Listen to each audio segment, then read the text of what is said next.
Math वाला श्री सद्गुरु classes में आपका स्वागत है। आज हम आपको वेद के कितने भाग होते हैं उसके बारे में हम आपको बताएंगे। आइए देखते हैं वर्तमान सृष्टि और वेद के भाग। इसमें देखिए वेद के 4 भाग होते हैं। कौन कौन से 4 भाग होते हैं? नंबर 1 है ऋग्वेद, नंबर 2 है यजुर्वेद, नंबर 3 है सामवेद और नंबर 4 है अथर्ववेद। इस तरीके से वेद के जो है 4 भाग होते हैं। आइए हम देखते हैं हमारे प्राचीन ग्रंथ कौन कौन से हैं। हमारे प्राचीन ग्रंथ है नंबर 1 वेद, नंबर 2 पुराण, नंबर 3 उपनिषद और नंबर 4 स्मृति। इसमें देखिए नंबर 1 है वेद। वेद के 4 भाग होते हैं। वेद को ही हम श्रुति भी कहते हैं, संहिता भी कहते हैं और वेदांत की भी रचना वेद की भाषा को सरल रूप में समझने के लिए, उसका उच्चारण समझने के लिए वेदांत की भी रचना की गई है। देखिए नंबर 2 जो है हमारे प्राचीन ग्रंथ क्या है? पुराण है। इनकी कुल संख्या 18 है। नंबर 3 हमारे प्राचीन ग्रंथ उपनिषद है।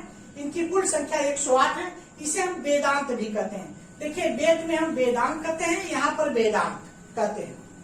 नंबर 4 हमारे प्राचीन ग्रंथ जो है स्मृति है। मुख्यतः हमारे पास 18 स्मृतियां हैं। अच्छा आप देखिए वेद, पुराण और उपनिषद इन तीनों की भाषा क्या है? संस्कृत है और तीनों के रचनाकार महर्षि कृष्ण द्वैपायन वेद व्यास जी हैं। तीनों के रचनाकार वेद, पुराण और उपनिषद तीनों के रचनाकार जो है महर्षि कृष्ण द्वैपायन वेद व्यास जी हैं और इसकी भाषा क्या है? संस्कृत। स्मृति देखिए इसकी भाषा लौकिक संस्कृत है।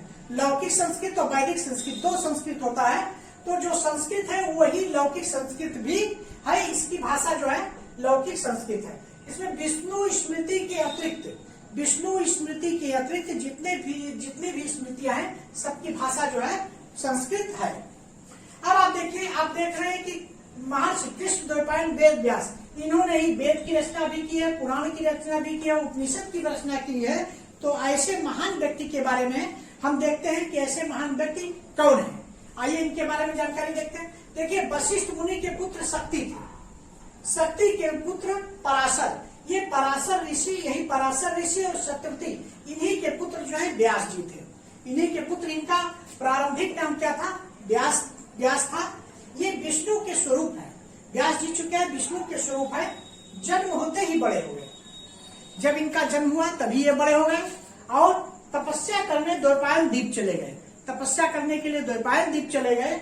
वहां पर तपस्या करने के कारण इनके शरीर का रंग काला हो गया। तो शरीर का रंग काला होने के कारण इन्हें कृष्ण कहा गया और द्वैपायन द्वीप पर तपस्या करने चले गए तो उसी से इनका नाम कृष्ण द्वैपायन पड़ा। इनका नाम कृष्ण द्वैपायन पड़ा। और ये वेदों को नया स्वरूप, इन्होंने वेदों को पूरा संकलित और व्यवस्थित करके वेद, पुराण, उपनिषद सभी की रचना की है। वेदों को नया स्वरूप दिया है, इसीलिए इनका नाम वेद व्यास पड़ा। इसलिए इनका नाम वेद व्यास पड़ा। इस तरीके से इनका पूरा नाम हो गया कृष्ण द्वैपायन वेद व्यास। ये महर्षि क्या? ब्रह्मर्षि थे। महर्षि से भी ऊपर की स्थिति है ब्रह्मर्षि। ये जो है कृष्ण द्वैपायन वेद व्यास जी ब्रह्मर्षि थे। इन्होंने वेद, पुराण और उपनिषद तीनों की रचना की है। स्मृति की रचना क्या है? स्मृति की रचना जो है जिस ऋषि ने जैसे मतलब वेद की व्याख्या, जैसे उन्होंने वेद की व्याख्या की और वेदों को समझा, तो उन्होंने जिस तरीके से वेदों को सुना और उसके अनुसार उन्होंने जो ग्रंथ की रचना की उसे हम स्मृति ग्रंथ कहते हैं। तो सभी ऋषियों ने अलग अलग जो है इसकी स्मृति ग्रंथ की रचना की, उसे हम स्मृति कहते हैं। जैसे आपकी मनु स्मृति है, याज्ञवल्क्य स्मृति है, पराशर स्मृति है, मीरा, इस तरीके से तमाम स्मृतियां हैं। कुल मुख्यतः 18 स्मृतियां हैं। अब हम स्मृति वाले टॉपिक में उसको हम आपको डिटेल में बताएंगे। आइए हम देखते हैं वेद के भाग क्या है। इतना हमने पूर्व वीडियो में भी आपको बताया था। आइए यहाँ देखते हैं वर्तमान सृष्टि और वेद के भाग। वेद के कितने भाग हैं और क्या क्या है? देखिए नंबर 1 आपका ऋग्वेद है, नंबर 2 यजुर्वेद, नंबर 3 सामवेद और नंबर 4 अथर्ववेद है। ये हमने बताया था कि वेद जो है 4 है। ये आपका हो गया। अब देखिए ऋग्वेद क्या है। ऋग्वेद में क्या क्या दिया हुआ है? देखिए ऋग्वेद में ऋग का अर्थ है स्तुति। ऋग का अर्थ क्या है? स्तुति, ज्ञान। मतलब ऋग्वेद का, वेद का मतलब ये है ज्ञान। जितने जो भी वेद है सब ज्ञान से भरा पड़ा है। उसका मतलब है, उसका अर्थ ही है कि ज्ञान। वेद में हमने आपको बताया कि वेद में तमाम प्रकार की चीजें दी हुई है। मानव से संबंधित या मानव मानव के काम में आने वाली जितनी भी चीजें या ब्रह्मांड या सृष्टि की जितनी भी चीजें हैं सब वेद में भरी हुई है। सब कुछ गणित है, विज्ञान है, इतिहास है, भूगोल है, कोई भी विद्या ऐसी बाकी नहीं है जो कि वेद में ना हो। सब कुछ वेद में समाहित है। देखिए ऋग का अर्थ होता है स्तुति या ज्ञान, और ऋग वेद में जितने भी मंत्र दिए सब पद्य के रूप में दिए हैं, पद्यात्मक मंत्र। जितने भी मंत्र है सब जो है पद्य के रूप में दिए हैं। इसमें कौन सा महामृत्युंजय मंत्र भी दिया है, गायत्री मंत्र भी दिया है, उसके बाद देवताओं की स्तुति वाले भी मंत्र दिए हुए। जितने भी देवी देवताओं की स्तुति इत्यादि के मंत्र है सब ऋग्वेद में उपस्थित है। आप जानते हैं कि सभी वेदों की भाषा जो है संस्कृत है, सब जो है संस्कृत के रूप में दिए हुए और सभी मंत्र इसमें दिए हैं। अष्टोमा सदगमय वाक्य भी जो है ऋग्वेद का ही है। अष्टोमा सदगमय जो वाक्य है वो ऋग्वेद का ही है, ऋग्वेद से ही दिया गया। ये देखिए 4 वर्ण ब्राह्मण क्षत्रिय वैश्य शूद्र का वर्णन, 4 वर्ण ब्राह्मण क्षत्रिय वैश्य और शूद्र में जो मानव को विभाजित किया है उसका भी पूरा वर्णन जो है ऋग्वेद में दिया हुआ है। ऋग्वेद आपका है सबसे प्राचीन और सबसे बड़ा वेद है। ऋग्वेद जो है सबसे पुराना वेद है और सबसे बड़ा वेद है ऋग्वेद आपका। सभी मंत्रों के अक्षरों की संख्या 4,32,000 इसमें है। ऋग्वेद में जितने भी मंत्र दिए हुए हैं सबके अक्षरों की जो संख्या है वो 4,32,000 है। इस तरीके से आपका ये ऋग्वेद जो है सबसे प्राचीन और सबसे बड़ा वेद है। इसमें ज्यादा जितने भी मंत्र वगैरह स्तुति ज्ञान वगैरह ये सब है सब कुछ जो है ऋग्वेद में समाहित है। आइए हम देखते हैं दूसरे नंबर का वेद क्या है और उसमें क्या क्या चीजें। देखिए दूसरे नंबर का वेद है यजुर्वेद। उसमें देखिए क्या क्या चीजें हैं। यजुष का है अर्थ है यज्ञ। यजुर्वेद में क्या है, यजुष का अर्थ ही होता है यज्ञ। इसमें यज्ञ की प्रधानता है। कोई भी आपको काम करना है, कोई भी कर्म करना है तो उसमें यज्ञ कर्म की इसमें प्रधानता है। यजुर्वेद में जो है यज्ञ कर्म की प्रधानता है। इसमें जो है जो भी मंत्र दिए हुए सब गद्य के रूप में दिए, गद्यात्मक मंत्र दिए हुए। यजुर्वेद में सभी मंत्र जो है गद्यात्मक के रूप में दिए, लेकिन उसमें बीच बीच में पद्यात्मक मंत्र भी है।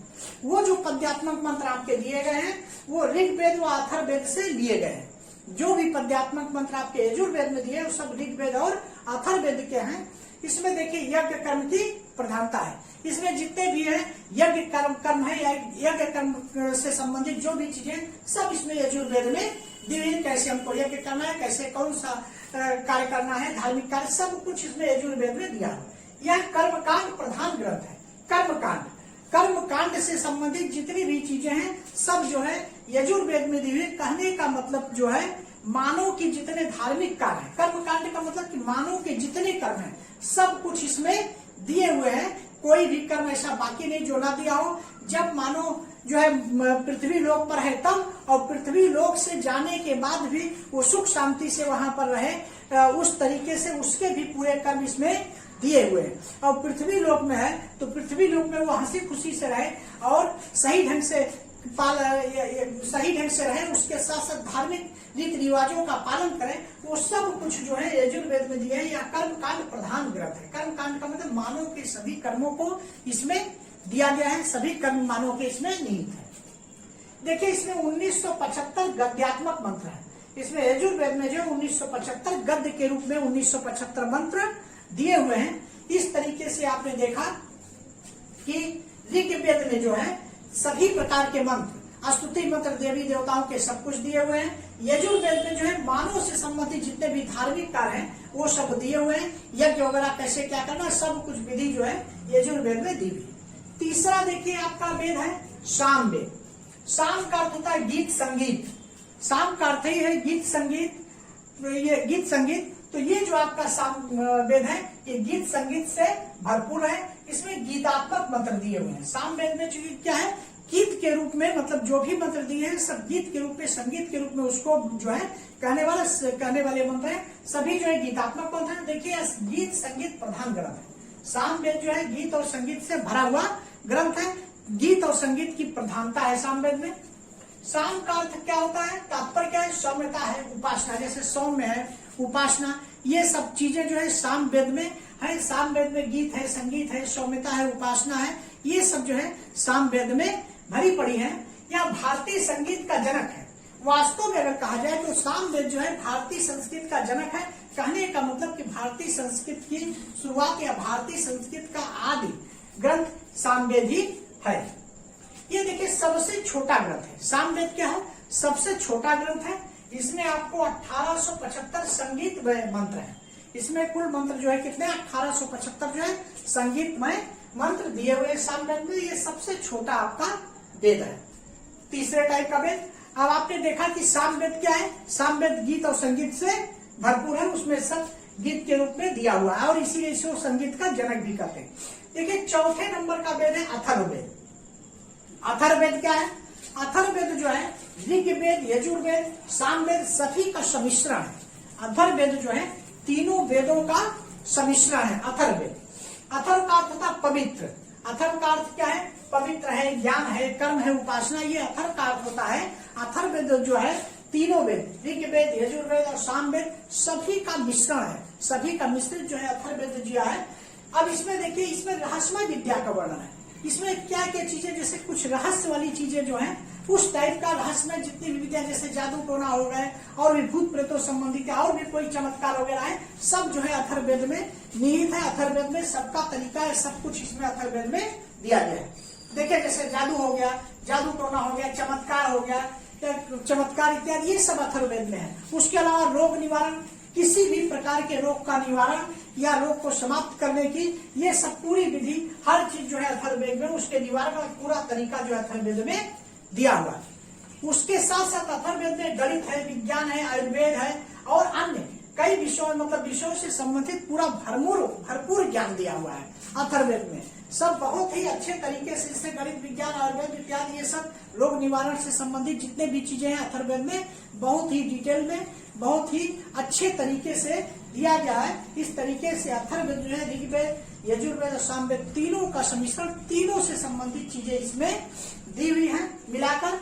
इसमें देखिए आपका 5977 कवितामयी मंत्र है। इसमें जो है 5977 जो है कवितामयी मंत्र आपके दिए हुए हैं। इस तरीके से अथर्ववेद जो है एक पवित्र ज्ञान, कर्म और उपासना से संबंधित ग्रंथ है। इसमें रहस्यमय विद्या का वर्णन है, जादू टोना, चमत्कार, रोग निवारण, गणित और विज्ञान, आयुर्वेद, सभी चीजों के बारे में भरपूर ज्ञान इसमें दिया हुआ है अथर्ववेद में। इसमें सभी कवितामयी मंत्र दिए हुए हैं। इस तरीके से आपके वेद को 4 भागों में बांटा गया है। नंबर 1 आपका है ऋग्वेद, नंबर 2 यजुर्वेद, नंबर 3 सामवेद और नंबर 4 अथर्ववेद। चारों वेदों का आपने देखा कि सभी वेदों में क्या क्या दिया हुआ है। वास्तव में अगर देखा जाए तो इन वेदों में सब कुछ, जितना भी ब्रह्मांड सृष्टि से संबंधित या इससे रिलेटेड जो भी कुछ चीजें हैं, सब कुछ इन वेदों में विद्यमान है। कोई भी चीज बाकी नहीं है। इस तरीके से केवल उसको समझने की जरूरत है। इस प्रकार से ये टॉपिक आपका समाप्त होता है। मिलते हैं नेक्स्ट वीडियो में। Thanks for watching. Like, subscribe और शेयर जरूर करें।